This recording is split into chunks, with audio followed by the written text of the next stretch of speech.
Bonjour. Aujourd'hui, on va voir comment engendrer un idéal de la noce Z à partir de son deux éléments.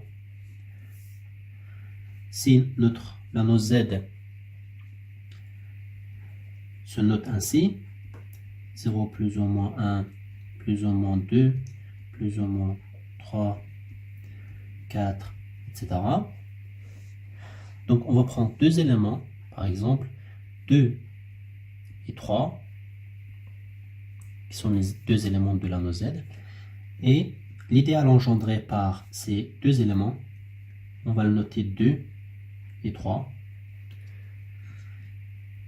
En effet, ça va être l'ensemble des nombres qui sont les multiples de 2 dans la noce Z, plus les multiples de 3.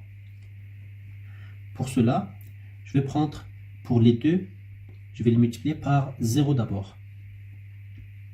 2 fois 0 plus 3 fois 0.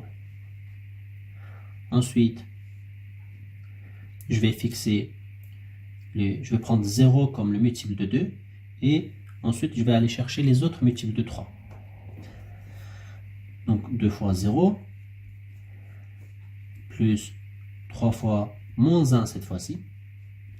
Ensuite 2 fois 0 plus 3 fois 1 et ainsi de suite. Donc je garde 0 comme multiple de 2. J'ajoute toujours un autre multiple de 3. Et bien maintenant on peut fixer un autre multiple de 2. Par exemple 2 fois moins 1 plus toujours 3 fois 0. Ensuite, ça nous fait moins 2. Donc je le garde toujours sans changer pour qu'on comprenne mieux. Donc cette fois-ci 3 fois moins 1. Donc 2 fois moins 1 plus 3 fois 1. Et je continuerai jusqu'au dernier élément, dernier multiple de 3 dans l'anneau. Donc après je peux avoir 2 fois 1 plus toujours 3 fois 0. 2 fois 1 plus 3 fois moins 1 et 2 fois toujours 1 plus cette fois-ci 3 fois 1 et ainsi de suite. Donc on a compris le principe. Maintenant si on essaye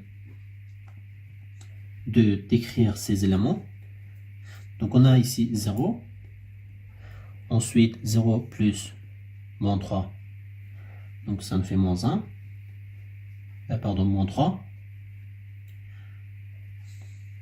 Ici on a 3, ici on a moins 2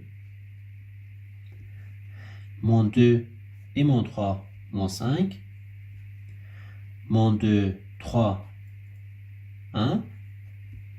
Ici on a 2,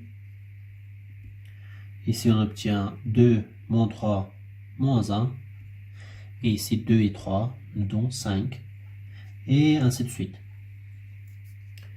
Donc si on ordonne ces éléments, donc on a 0, plus ou moins 1, plus ou moins 2, qui sont là, ensuite plus ou moins 3,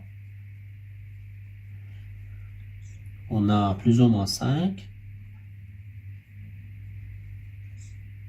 et ainsi de suite.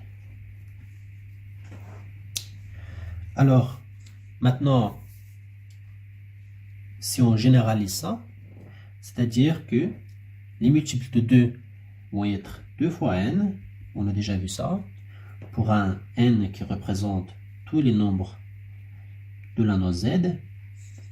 Les multiples de 3, on va le représenter par 3m avec m qui est tous les éléments de la noce Z. Dans ce cas, l'idéal engendré par 2 et 3 va être l'ensemble des multiples de 2 plus des multiples de 3, avec bien sûr n et m qui sont des éléments de la noce Z. Maintenant, cette définition est uniquement adaptée pour 2 et 3. Si on prend cette fois-ci un A pour représenter 2 et B pour représenter 3, tels que ce sont les éléments de l'anneau Z, on peut redéfinir cette définition pour A et B quelconque, qui peut être par exemple 5 et 6, ou 9 et 17, etc. Donc ça va être les multiples de A, donc A fois N, plus les multiples de B, B fois M, tels que A, B, N, M sont les éléments de l'anneau Z. Donc, on a déjà vu ça.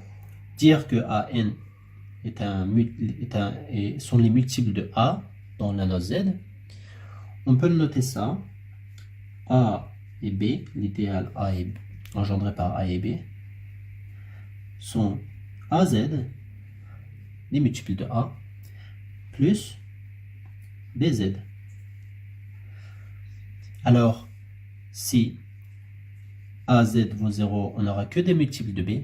Si BZ vaut 0, on n'aura que des multiples de A. Mais dans ce cas aussi, ça marchera. Et si aucun est nul, on va avoir une somme. Et le résultat va être aussi un idéal, un élément de l'idéal engendré par A et B.